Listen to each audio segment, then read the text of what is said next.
that they're going to do with BTR. Very long-range angle, almost the same as what is on the other side, with the Burning Sun Arrow going to be starting the fights for the team. Our main focus as well, like we mentioned, Danny, ZonQ, in the early game, it won't play a pivotal success here because why? Pay into Jing.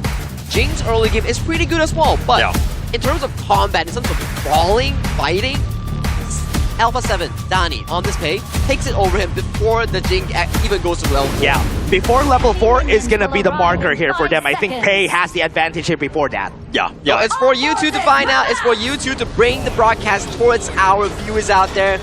Holler, and also Dash, please take the stage. Thank you so much, Sagi. As we get into this one, third game, the series tied 1-1. I think in terms of this draft, I mean, you have Pei, you have that advantage, but is it enough, Dash, to really take it to Bigetron? Yeah, that's the question, though. Will they be able to do it? And I think just because of this start that they're having, the Cannon Blasts have been hitting. Yeah, that's a good sign for them. Yeah, it's going to be a great start. I mean, when you have Fury with those blades, you've got to be super careful. So 1-2 combination, instant deletion. That's 3 out of 3. The couple blades and even the Cannon Blast, nothing has been missing so far. Okay, all right, now you put a little bit of pressure on. It's going to be tough for Alpha 7 to continue the 100% success rate, but it's going to be a great start for them. Again, you want to kind of whittle them down, especially early, because things are a little scary at that stage. They have still got the Spike LVs in the end there, which is very good for them. And now on this side, though, A7, going to slow down the game at least. And one thing that I love about this, though, is Fury just getting everything that he can on lane, and Niyop is just going to be a menace here for the side of A7, because he's going to be the one getting access to Zon and Neela in this game. Yeah, if he's able to get there. So it really comes back to Tufts. Everything revolves around him. Is he able to get the perfect Razor Cavalries? We're going to have to find out. Yeah, for everybody watching, Danny and Niyop were HOK Invitational Season 1 champions before. They're now rising up the ranks to try and win another international title this time. So they have a bone to pick with this KIC that we have. Oh, definitely, definitely. It's all about that return, getting back to that top spot, dare you. We haven't seen it too much thus far, but again, they've been top 8. They've been kind of whittling around, top 4 at certain places. But again, they haven't hit that top mark. Yeah, Rising to Glory here is the name of the game for the side of A7. But BTR, right now, at least everything has slowed down. From the damage, from Bilal hitting all his shots, it's not going to matter anymore if it's not going to do anything. Nothing has been started. Everything has been slowed down. Even Donnie didn't go for the invade a while ago. Yeah, I think that if slowing it down, it really goes into Bigetron's favor. If they're able to kind of keep things like slow, I think that they're going to be fine. Because Danny, again, you want to be aggressive invading. Yeah, Winter's here. And it's definitely here, goes to the backline, gets a knock up, and Danny's going to hit! First blood comes in, Bilal. What a nice snipe, and Danny takes out one more. 3 on the board for the side of A7. Yeah, taking everything. I mean, this is one where, you know, Bilal actually getting that Cannon Blast, taking away though now the blue buff, which ZonQ had originally stolen, but that things are starting to crumble. That was a bad turn of events for Bigetron. And man, this is why I was saying, I don't really need to speak.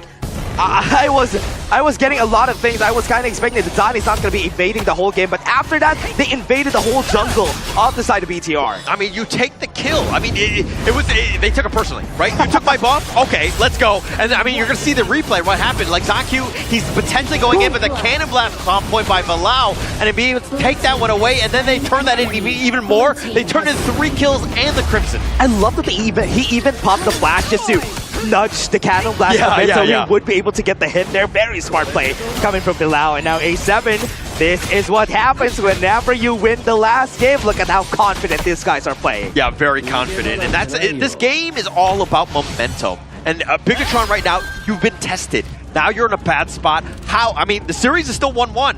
But this has got to be very scary. Things are going to be very tense. Yeah, and we are talking about a while ago. There's a lot of range going in on the side of A7. And the challenge is for Tufts. How is he going to go to the backline? How is ZonQ going to be able to reach the backline? It's going to be Tufts bringing the whole A7 squad to the side of BTR. Arrow, not going to hit.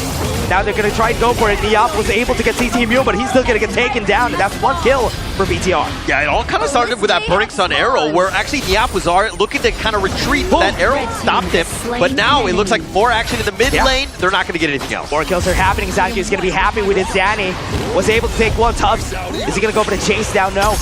They still Bilal is still hitting the Cannon Blast. Yeah, he's been doing a great job. I mean, just slowing it down. You just gotta get those stops, right? Being able to get those pickoffs really makes it annoying for Bigetron, who want to continue on. They don't want to be stunned around. Yeah. So it really comes back to that. What's going to be funny about this is that we're not going to see any actions on the bot lane. Both of them are just going to be doing what they do. But ZonQ, after all those kills, he has been punished. Yeah, he's definitely been punished, which is a bit of a problem. 10 seconds down, not where you want to be as the Jing. You want to be constantly farming. But now look at Alpha 7 looking to take away a blue buff. Yeah, Alpha 7 going to be taking it. Taking inside the bus was suspended. Oh, that's the reason why he popped it. Yeah.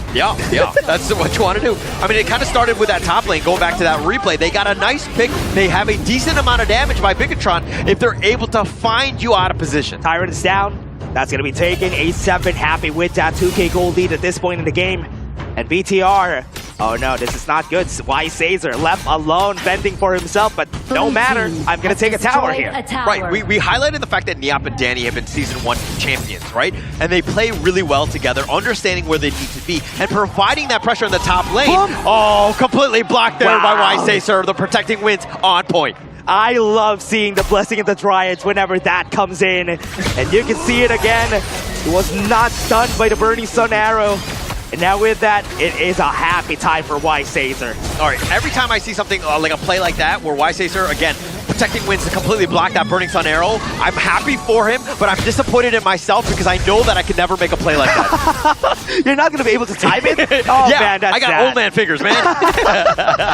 Oh, man. And now let's get back to it. Right now, onto the mid lane is where the pressure is going to go, right? BTR is putting a lot of a lot of people right there onto the mid lane. Burning Sun arrow was able to hit one. Fury was able to flash away. ZonQ not going to be able to chase him down. And onto the back line, they try to go, and Bilal will go for the punish. Niap is going to go for the takedown onto the back, but they're losing a lot of numbers here. But it's still a 2-for-2 in the end. Oh, I was questioning, does Alpha 7 have enough in terms of CC to deal with this Jing? When you have Bilal with those Cannon Blasts, yes. You have enough, and you're able to get those stuns. Because again, if he gets stunned one time, ZonQ, you're going to see what happens. He's going to be in 6 feet on. And this is what's really hard about rhythm-based heroes like the Luna and the Jing. Once you get stopped once, you're gonna be stopped the whole time unless you have that cool on you whenever you're fighting. Yeah, and again, Alpha 7 doing a great job understanding who needs to die. Like, if Zon is probably the next big target because he's been kind of, dare I say, doing a lot of the damage, farming. He hasn't really been killed. His position's been good, which is gonna be scary come that mid to late game. Yeah, right there into the top side, A7. They're going to be looking at ZonQ here, but they are not going to try and take down anybody for now. They're going to be chilling for a bit. And BTR, they are looking for any opportunities to turn things around. Burning Sun arrow not going to hit. Yeah, not going to hit on that one. They were trying to bait it. No, Alpha 7 understanding. These are the things where if you see that arrow, you got to make the call, right? Communication is key. Understanding where it could potentially be. You got to keep, again, everybody needs to keep their head on a swivel. Yeah, and that's why it has to be called, because there was a lot of people in the mid lane and they saw the arrow traversing through the path. And that's why they were able to call it out. And now, A7 and BTR, even though we have a 2K gold lead, we're still at a standstill. Yeah, very, very close at this point. I mean, A7 definitely in the driver's seat of anything. They've been able to do it, but the map pressure has been in favor of Bigetron thus far. So again, understanding the counter movements has been key in this one. Yeah, one thing that I find very smart in this game is that the concert gear pick. Yeah. Because if it was not a concert gear and a very different marksman in the game, ZonQ would have had fun this game. But because it was a concert gear, he can't even get some kills here for his side. Yeah. And Wisesazer has been able to be on point. He's been largely off the map, but now in the enemy jungle. Yeah, 1v1 Danny. Backs off, gets the shield. That is good. Now he is safe. Great play. You want to contest. You want to make ZonQ's life a little uncomfortable more than anything else. Yeah, he's going to be trying to go for that every time for the side of A7. Right now, Danny is at this point in where he is scaled, so he needs to find a way to annoy the other team.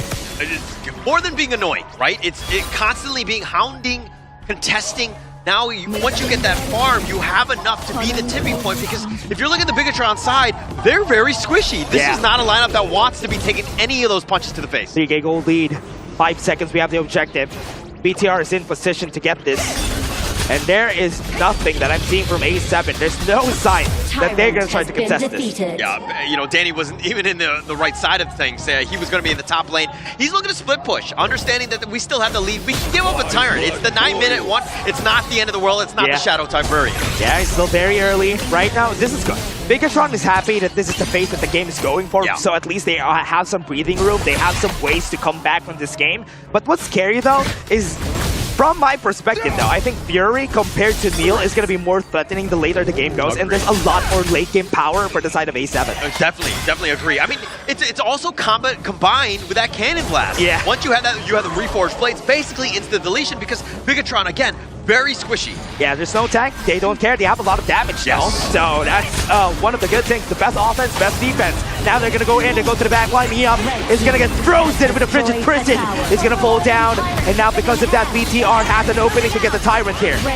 They don't get anything in return on this one. And they lose the mid T1 as well. So Bigetron, perfect disengage. Got the kill, got the tower. They're on out. Everybody's surviving. It's a 5v4 and they're the ones getting pushed back. That's what I'm surprised of. Now it's half HP. ZongQ gonna try to go for it. Right now they're pulling back and they are gonna try to go for the steel top. In the end, was the one who was able to get the takedown in the end there. And it's going good. ZongQ gonna try. He was able to get the crit right there on White Caesar's face. Absolute disaster right there. I mean, the fact that you let Tops the Guan Yu get the Tyrant and then Danny dying on that one with Wise Caesar, that was a terrible turn of events. Yeah. Bigetron right now in the driver's seat. Yeah, they're the ones who have the gold lead now just because of that big team fight that happened there. And that was such a surprising turn of events here for the side of A7 Fury.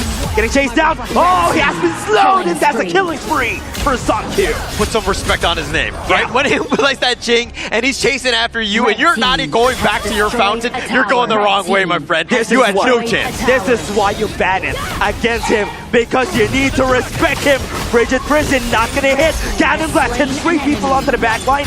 No follow-up onto their side though. ZongQ making plays, trying to go. Frigid Prison hits him again, but Neil is gonna stay alive in the end. Yeah, but Neop right there, you should not be fighting. I mean, the fact that they were down a member, this is a situation where you're fighting 4 versus 5. This is never a good situation, playing from a man behind. But now the tides have completely shifted. Danny right now is falling behind, and they're down 5K. He still doesn't have the Frost Guard, the Kuras of Saturn. That's why I was kind of expecting that he's going to be very squishy at this point. So he needs to make sure that he gets those items first before he becomes overconfident. Yeah, definitely overconfident at this point. And this is my worry from Alpha 7. Now they're playing from behind. Bigetron definitely in control of this game. They've completely taken this one out. They have 0 answers against Zon, and especially ZongQ. Yeah, ZongQ, how are they going to answer him? What I'm thinking of is a Tink inside the box in the middle of the mirror domain. Yeah. I mean, if to catch a Jing, not going to be the easiest thing, right? Yeah. So if he's able to do it, perfect. Everybody from Alpha 7, they have that damage to get to blow him up. But again, if you're looking at the rest of the squad, like those Frigid Prisons have been on point by Yeah, Burning Sun Arrow is going to be there. Stun is going to be the follow-up here for the team. But nothing more. The Winters here is available, but they didn't opt to go for it. Yeah, they're not going to commit for this. It's more about the minions. They're going to wait for the Vanguard, the Shadow Vanguard in the bottom lane. That's going to make things very rough. Bigetron are just biding their time for the preferred engage. They're going to go in, Cannon Blast Force, and then the Sword Tufts just pushes them back, even using their own charge here just for him to get in. And now the threat is happening. A7 looking really scared. They have the damage now. Yeah, but they're doing a good job of this wave clear, right? Getting the minions off your back. Now, Bigetron, yes, they've taken your jungle, but this is a moment. So you got to find some sort of pick-off. Not going to be easy, especially since Bigetron have sentries across the map. Yeah, right now, Tubbs is going to be very important here. How is he going to start this fight? Burning Sound Arrow is open though, so Zon is looking for an angle though. There you go. Angle's gonna be there. Danny! The timing was perfect! And he's gonna be down! He's dead! Killing spree happened! And that was such a great arrow. Oh, the arrow with the Frigid Prison, all the stunts, everything that you wanted. They threw everything in the kitchen sink, making sure that Danny got it sniped out. Perfect play by Bigetron right there. Great one. Insane arrow coming to their side. 15 seconds. We have the Tyrant here. We're waiting. They're waiting. 6K gold lead in this game. Yeah, 6K gold lead, but I mean, no mid-team 3. They're taking the bottom one as well. Bigetron, this is again another arrow gonna miss. That was kind of scary though. Burning Sun Arrow is not gonna hit. They're gonna back up for a bit and wait for the next one. Yeah, it's smart. You have so much control over this game. Now you can take what you want. The Shadow Tyrant is going to be completely open for you. Bigetron doing a great job. Zahn, like, you look, his positioning has been flawless. Yeah, they're going to be taking it. Cannon Blast not going to hit. Stun's going to be there, but onto the back line, though, you can see Tufts and Niap fighting a 1v1. Niap is going to fall down. There's a lot of damage coming through. Rampage for ZonQ. They're going to go for the chase. Bilal is going to be left alone. Brittany Sunlight is not going to hit. There's nothing going in favor of A7 during this time. BTR, like the shot coming in from Tufts. They're going to go for the finish. BTR, you put respect in the name of ZonQ because he's the reason they won. He is definitely the reason, the second reason to this, of course, with Zahn. Those arrows have been on point. The damage, the fact that if you go on anybody, he was able to just snipe.